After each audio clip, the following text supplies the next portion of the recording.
Hi guys, welcome back. Today's mini tutorial will be based off this look, which is a recreation of a look I did about 4 years ago for one of my sisters going away parties to Africa, and it is of course a snow leopard, or because it was an African party it could also be considered an albino real leopard. Really, it's up to you. This look takes 3 products, so let's get started. So the first thing I'm going to do is kind of map out where I want the dots to go. I use a white face paint. You can use a white liquid lipstick or even one of those custom white drops that you can add to your foundation to make it lighter. And because it is a white and there will be black going over it, so it's quite neutral, I tend to bring it a bit lower on the cheeks so it's more of a contour rather than a blush. So I always map it out with a brush and then blend it in with a sponge.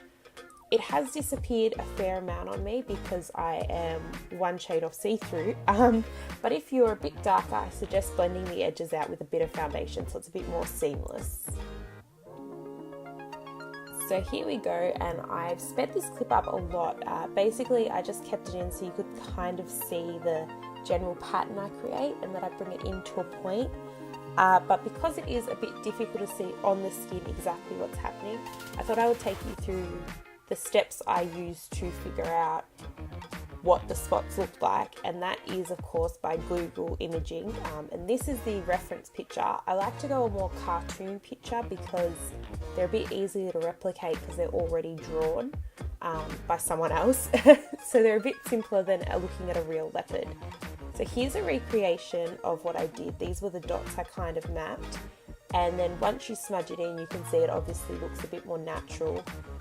So that's what I'm doing here. I've drawn the dots in the positions. I do a half moon on one cheek and I kind of do a diagonal line, I guess you'd say, across the other side's forehead. And so now I'm really smudging in those lines. In this look I did use a liquid liner. I do like it, but I think it would actually look even better if you used a black eyeliner pencil.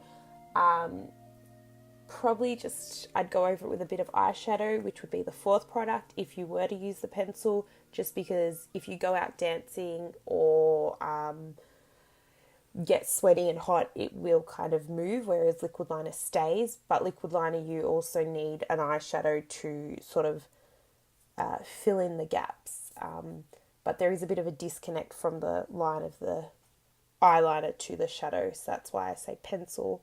But here is the finished look. 3 products, about 15 minutes, and it looks pretty cute. I would suggest practicing on paper. I would definitely keep the rest of the rest of my look very cool tone. Here you go, and natural. Probably bring in the inner corner, make it a real cat eye, and there we go. Simple. Happy Halloween.